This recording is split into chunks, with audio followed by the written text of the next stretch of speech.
De vuelta con Cerrando la Noche, y hoy nos sentimos muy bien porque después de un tiempecito relativamente largo, y es tan largo, señores, que ya este año lleva 4 meses. Es decir, que si el invitado que está con nosotros hoy día, su última participación fue en octubre, estamos hablando de 6-7 meses. 6-7 meses de la noche a la mañana. Pero qué bueno reencontrarse con don Antonio Siriaco Cruz, vicedecano de la Facultad de Economía de la Universidad Autónoma de Santo Domingo. Buenas noches, Siriaco.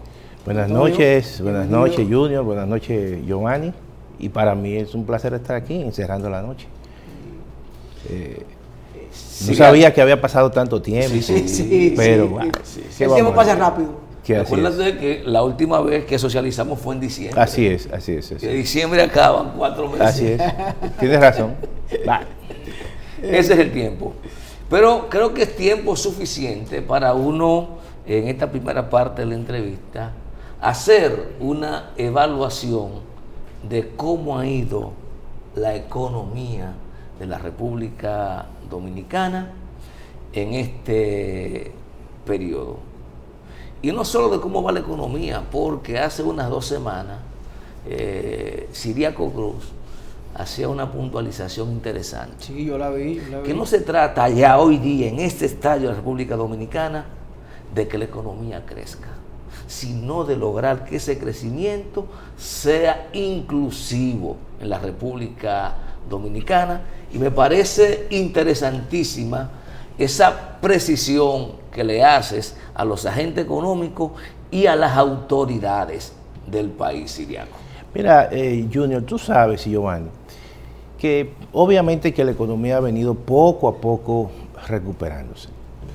Y generalmente uno encuentra que el Banco Central, cada vez que la economía crece, con su rueda de prensa tradicional, pero en esta coyuntura de lo que se trata, no solamente es que la economía pueda crecer, sino que la economía pueda recuperar y crear empleos nuevos.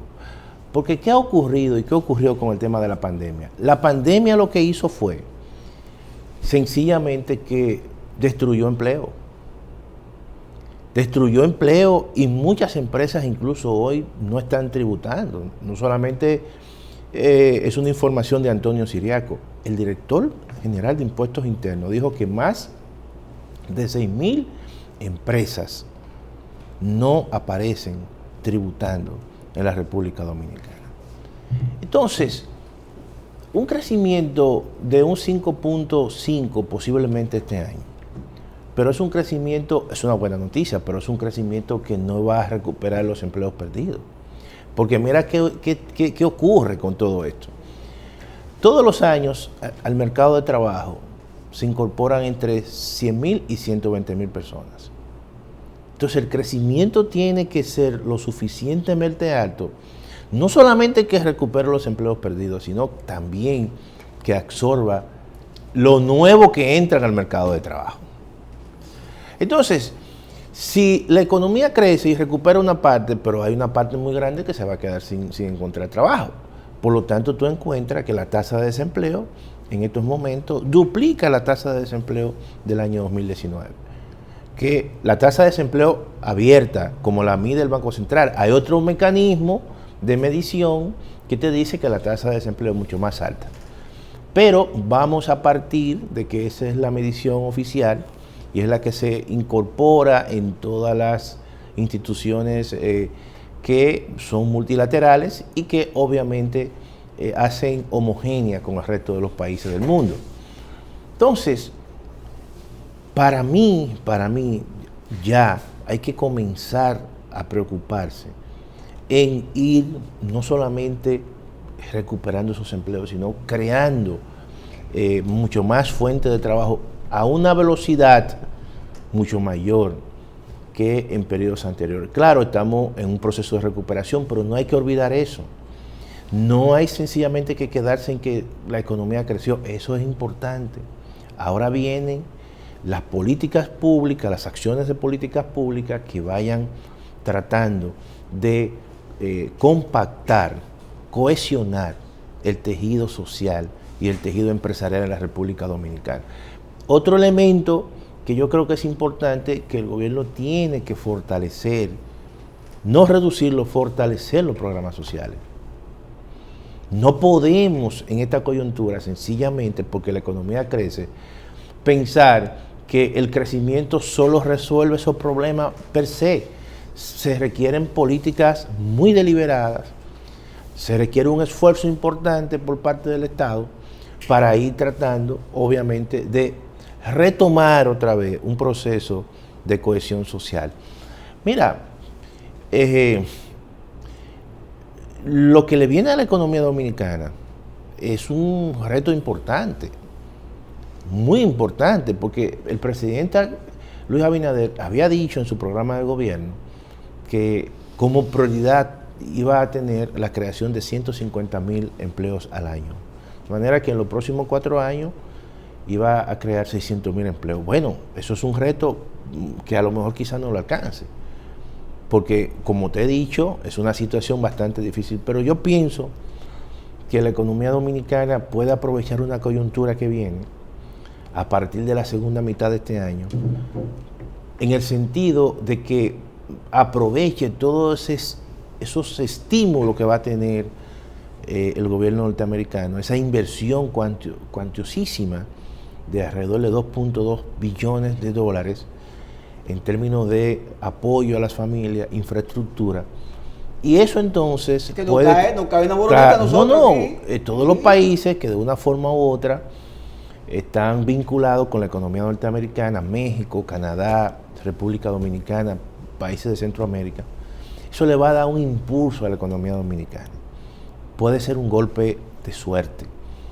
Y eso verdaderamente ya se está viendo, las exportaciones se han incrementado, las remesas han crecido de manera desproporcionada, incluso pueden llegar este año a un monto de los 10,000 millones de pesos, de dólares. Oye bien, entonces nosotros tenemos que aprovechar esta coyuntura. Si algo que me preocupa mucho el hecho de que tan temprano como en enero las autoridades del gobierno central tomaron un conjunto de medidas referente a los planes fase 1, fase 2, que de un plumazo decidieron sacar una cantidad impresionante de trabajadores que estaban en esos planes, muchos de los cuales, a pesar de que tenían activa su seguridad social, no significaba que estaban recibiendo su salario, sino que las empresas lo mantenieron. Lo mantenían en nómina. Lo mantenían en nómina, sí, solo sí, cotizándole la seguridad social. Resulta que desde el Ministerio de Trabajo se entendió que esa gente habían recuperado su empleo. De hecho, se habla de que de los 700 y tanto de 1,000 que fueron suspendidos, que ya la mayoría han retornado, pero no nos dicen tampoco cuántas personas perdieron su empleo dentro de la pandemia. Mira, hay dos fuentes importantes para determinar la situación del mercado de trabajo. Generalmente, la más robusta, la que tiene un seguimiento continuo, que es mediante una encuesta muy grande y que lo hace sobre la base de una metodología, es el Banco Central. El Ministerio de Trabajo sencillamente recibe notificaciones, pero el Banco Central ausculta más información. Hace trabajo de campo. De campo. Entonces, y hace una encuesta cada 3 meses, y cada 3 meses te da la información con respecto al mercado de trabajo. En el último informe, que está básicamente en la página web del Banco Central, mientras el Ministerio de Trabajo hablaba de que se habían suspendido, y habían entre suspendidos y cesanteados, habían 750,000 personas en la pandemia, el Banco Central hablaba de 1 millón de personas que estaban flotando en el sentido de que habían personas que se habían... Más de un tercio de diferencia. Claro, porque déjame decirte lo siguiente, el mercado de trabajo en el año 2009, la población ocupada era alrededor de 4.5 millones de personas. Con la pandemia, cuando tú revisas la información del Banco Central, eso se reduce a 3.5. Es decir, 1 millón de personas que estaban trabajando ya dejaron de trabajar. De manera que la información que presenta el Ministerio de Trabajo hay que verlo entre comillas, porque sencillamente es un dato de carácter administrativo, es una fuente de carácter administrativo y no es una encuesta, obviamente con la magnitud y la muestra que toma el Banco Central, que estamos hablando de una encuesta de más de 28,000 en encuestadores. De manera, y eso es algo continuo y además que está muy avalada por la Oficina Internacional del Trabajo, Organización Internacional del Trabajo. De manera que la situación que hay en el mercado de trabajo es mucho más grave de la que presenta el Ministerio de Trabajo. El Ministerio de Trabajo habla de que ya solo quedan de esas cantidades de personas 50,000. No, son mucho más. Son mucho más. Entonces, yo creo que uno tiene que sincerizarse en ese sentido para saber el tipo de acción de políticas públicas. ¿Cuál es la magnitud del problema? Claro, porque de lo contrario,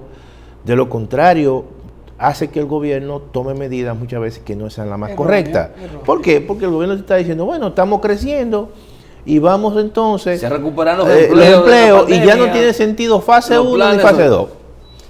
Entonces, ojo con eso, porque todavía está esa debilidad en el tejido social y todavía mucha gente verdaderamente no ha recuperado los trabajos, porque también muchas empresas no han aparecido, se han desaparecido. Con esa información que usted nos da, don Antonio, y dada por el Banco Central, que es la autoridad máxima, y que, como usted bien señala, te hace una encuesta cada 3 meses. Así es. No solo de lo que está pasando en el mercado laboral, sino de todo. De todo. De todo. No, recoge bastante y es una información validada. Acabada. Entonces, con esto podemos decir que la tasa de desempleo puede estar por un 17%, 14%. No, hay dos formas que se mide la tasa de desempleo. La tasa oficial, que es la tasa abierta. ¿Qué significa una tasa abierta de desempleo? Significa sencillamente que en el proceso de encuesta, cuando encuestan a una persona y le preguntan que si está buscando o ha encontrado trabajo en las últimas 3 semanas. Si le dice que no, entonces aparece como una persona que está abiertamente buscando empleo, pero está desempleado. Pero si tú le incorporas a aquellos que son desalentados, es decir, una persona que cuando tú le encuestas y tú le dices, mira, tú estás buscando trabajo, bueno, no estoy buscando trabajo, y no estoy muy apurado, pero si me lo dan lo cojo. Esos son desalentados. Cuando tú a la tasa de desempleo le saca los desalentados, eso te da hoy en día alrededor de un 8.5.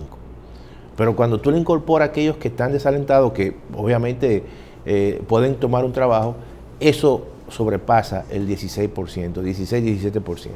Entonces, algunos economistas dicen que la tasa de desempleo ampliada es aquella que más refleja el mercado de trabajo en la República Dominicana, porque está tomando un componente que tradicionalmente el Banco Central lo deja fuera, que son aquellos que son desalentados.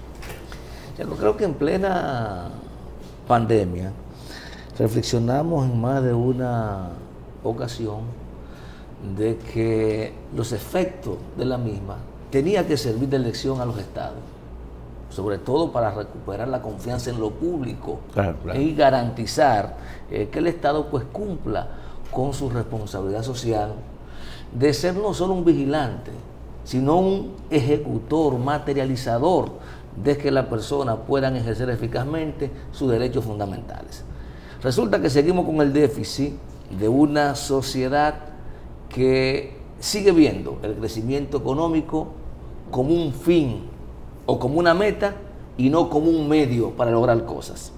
¿Tú crees que estamos haciendo algo en esta administración, porque no hay que hablar de la próxima, es de esta, para lograr romper con esa práctica? Yo pienso que con su permiso, nos están haciendo señas de irnos a la pausa. Si usted es tan amable para que conteste esa batería de preguntas de mi compañero Junior Espinosa, después que vengamos a la pausa. Señores, conversamos con el economista Antonio Ciriaco Cruz, quien es vicedecano de la Facultad de Economía de la Universidad Autónoma de Santo Domingo. Vamos a la pausa y luego volvemos.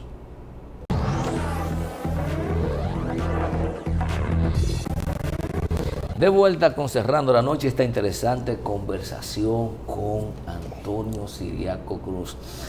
Antes de irnos a la pausa, hablábamos, Ciriaco, y te preguntaba si efectivamente hemos aprendido algo en los estados del impacto que ha tenido la pandemia, que desnudó nuevamente las desigualdades sociales y la vulnerabilidad de los servicios públicos en los países, entre los cuales República Dominicana no es excepción. ¿Estamos haciendo algo en esta administración para lograr romper eso? Mira, yo pienso que nosotros, la pandemia prácticamente rompió una serie de quizás planes que tenía el presidente de la República, pienso yo. Ahora, también la pandemia hay que verla como una oportunidad, la situación post-pandemia. Porque tal y como tú dices, Junior, la pandemia ha auscultado una cantidad de problemas que nosotros y debilidades que hace tiempo nosotros debimos de asumirla como sociedad. Por ejemplo, yo pienso que la pandemia nos ha hecho ver que el modelo económico dominicano tiene que también verse hacia adentro. Es decir, no podemos per se estar propensos a situaciones que nosotros no controlemos. Tenemos que tener una base mínima de que en los tiempos de crisis nos permita a nosotros más o menos lidiar la crisis. Me explico. Mira, nosotros tenemos un sector agropecuario que a pesar de todo satisface la demanda de alimentos de la población dominicana en un 85%, al margen de las crisis que puedan pasar. Y eso es importante. Eso ha sido una visión tradicional, a pesar de que se ha achicado, pero se ha mantenido mínimamente las políticas de autosuficiencia, por ejemplo, arrocera, que es el producto que más se demanda. Nosotros no importamos arroz. Ni en la crisis más fuerte de los commodities en el 2008-2009. ¿Tú sabes qué debilidad tiene este modelo? La salud. La salud, habíamos descuidado el sistema sanitario en la República Dominicana. Y la inversión en salud en la República Dominicana, la inversión, el gasto público del gobierno, no el gasto total, sino del gobierno, apenas llegaba al 1.8. Viene la pandemia y la República Dominicana no tiene la capacidad investigativa, ni por lo menos de crear una vacuna. Mira, no pudimos confeccionar las mascarillas. Ni las mascarillas. Empecé una vacuna. Entonces, no, pero yo, fíjate lo que te quiero decir. Perdón, la magnitud, porque nosotros no podemos pensar que porque somos países pequeños no tenemos capacidad para lo grande, tenemos que pensar en lo grande. Yo pongo ese ejemplo, pero yo me voy más allá, ni América Latina, excepto quizá Cuba. Cuba, sí. ¿Tú te imaginas que nosotros hubiésemos tenido un ecosistema de universidades, de centros de investigación, mínimamente, que estén investigando en biología molecular? Inversión en investigación. En investigación. Entonces, eso es parte de un modelo. Se habla de unos 1.000 millones. Eso es parte de un modelo. De investigación. Claro, sí, pero eso apenas no llega ni al 0.5% del PIB. Oye bien, yo lo que quiero es que nosotros mínimamente tengamos un ecosistema en determinado tipo de actividades que nos permita a nosotros tener una holgura cuando ocurran estos... no, todo lo hemos dejado, productos incluso de la penetración de políticas públicas neoliberales, que, no produzca maíz porque es más barato importar maíz, entonces dejamos la producción nacional por la importación. Por poner un ejemplo, entonces tenemos que retomar esas políticas. Esta pandemia a nosotros lo que nos ha puesto a pensar es en un cambio del modelo económico dominicano. No creo quizás que el gobierno quizás ha estado muy atacado, muy preocupado, muy concentrado en la pandemia, pero una vez esto pase, yo creo que ojalá que retome eso. No creo, hasta ahora no veo las políticas públicas que van en esa dirección. Sin embargo, escuché al presidente de la República que habló de un pacto social. Claro, no es ahora el pacto social, no va a ser en este año, ni tampoco el pacto fiscal, porque no hay tiempo para eso. Ahora, yo me imagino que ya cuando la economía dominicana, por lo menos en el 22 o 23, comience y esté recuperada, tenemos que pensar en un gran pacto social en la República Dominicana, donde se retomen las políticas internas de protección a muchos sectores importantes. Eso, oye, no es verdad que eso es penalizado por los organismos internacionales. Ya esos años pasaron de esos temores. No, todos los países se están viendo a sí mismos. Oye bien, todos los países se están viendo así porque ha cambiado la correlación de fuerza. Hoy en día, señores, hay dos potencias que están en ese proceso de choque hegemónico. Y evidentemente que son los dos socios comerciales más importantes que tiene la República Dominicana. ¿No será que ha faltado responsabilidad con relación a lo que es la suficiencia alimentaria y lo que es la parte de salud? Porque ahora mismo hay un tema y es la difteria. Claro. Pero es algo que dicen los médicos y todos los que saben que eso es controlable. Pero usted va a la calle, que tiene niños, sabe que le cuesta 6,000 pesos la vacuna en un establecimiento privado. Privado. El Estado tiene que proveer todas las vacunas. Todas las vacunas, es para así. evitar las enfermedades. Yo tuve que, por una situación que se me presentó de un trabajo que tenía que hacer a una agencia que era norteamericana, y para, oye bien, desembolsar los fondos me dijeron, usted tiene que vacunarse con esto. Y yo fui y me tuve que poner como 7 vacunas. Pero hubo una que era privada, la más cara. Por suerte, una sola. No, lo que te quiero decir que yo la pude pagar. Sí. Pero ¿y los que no lo pueden pagar? Y tiene 3 niños. Así es, así es. Entonces, eso es una situación que yo creo tenemos nosotros que ver de ahora en adelante cuáles son los sectores que hay que fortalecer. Tenemos nosotros retraso en la salud, en la seguridad social. Eso no puede ser un negocio. Ese es uno de los temas pendientes de reforma y sobre todo de voluntad política de nuestra dirigencia y la clase empresarial. Así es. Te lo digo porque siempre hay gente que va en 3, 4 pasos delante de uno. A veces uno observa que en estas circunstancias multimillonarios se han planteado que quieren pagar más impuestos y que debe haber en los países una subida de impuestos. Y tú observas a John Biden hablar del tema. No es porque son buenos, es que parece que están olfateando que la situación que está viviendo el mundo puede generarse en ingobernable y ellos perder sus privilegios. Entonces dice, momento de vernos como filántropos para resolver problemas ahora, pero que mañana puede afectarnos. Mira, en Estados Unidos hay 5 empresas tecnológicas que le ha ido súper bien. Y es súper bien. Amazon, Apple, Facebook, Google, Alphabet y Microsoft. Mira qué ocurre. ¿Tú sabes cuál es el pleito que tienen en Estados Unidos? No es de ahora, que las residencias de esas empresas están en países o que son paraísos fiscales o que pagan pocos impuestos. Entonces, cuando tienen residencia en esos países, sus utilidades obviamente las reportan en esos países. Aunque ellos le pagan a Estados Unidos, pero no lo que le tienen que pagar porque no tienen residencia norteamericana. Entonces, todo eso cuando tú lo cuantificas, evidentemente te da una cantidad de recursos que dejaron de pagar.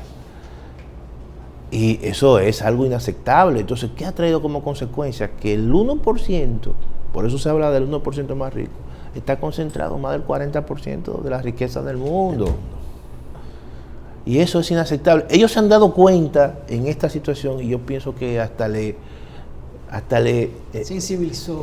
O sea, eso lo ha sensibilizado. Porque hasta, como decimos nosotros, hasta lo mucho Dios lo ve. Hasta lo mucho Dios lo ve y se han dado cuenta de eso. Entonces, por eso es que dicen, nosotros estamos dispuestos a pagar impuestos. En el caso de Estados Unidos, Amazon ha quebrado a todos los negocios de retail. por la pandemia.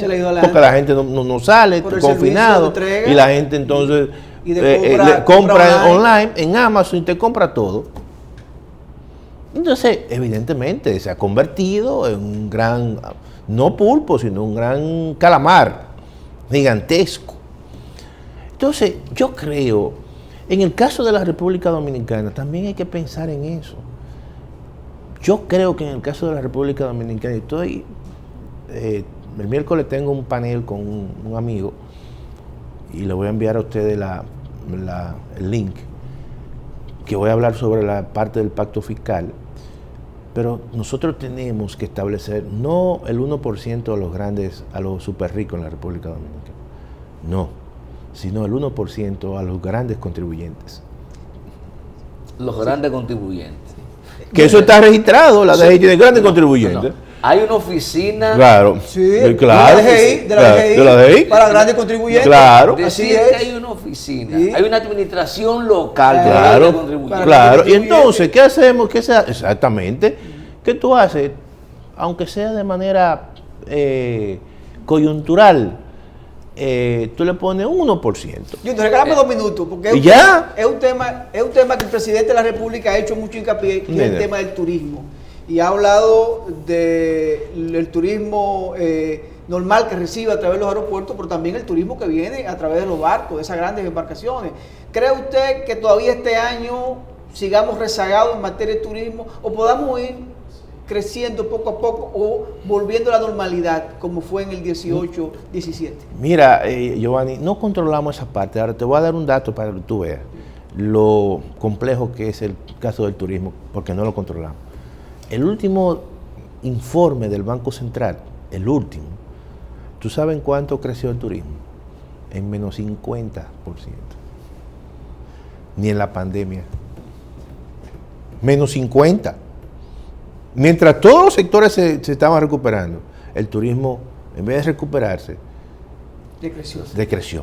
Fíjate que un sector como el sector de la construcción, que tuvo crecimientos negativos, ya crece positivo 2 dígitos. Creció positivo el sector agropecuario, la manufactura local, las zonas francas, y el turismo tuvo menos 50. Eso significa... ¿Y por qué esta apuesta está grande, don Antonio? Porque veo una apuesta muy grande. Bueno, yo pienso que es un error. Lo que pasa es que un error porque no depende de políticas internas, claro, sino de políticas de los países de procedencia. Por lo tanto, yo lo que creo que lo que el presidente y las autoridades están generando, quizá una expectativa positiva, pero no hay que olvidar que en el turismo hay una persona que le gusta mucho el mercadeo. Bueno.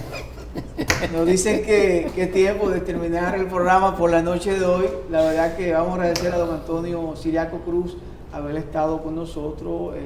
Excelente, como siempre, su participación. Yo sé que fue también de gran gusto para los amigos televidentes. Don Antonio, gracias. Gracias, Giovanni. Gracias, Junior. Ustedes, amigos televidentes, mañana nos volveremos a reencontrar aquí en este su espacio, Cerrando la Noche. Feliz resto.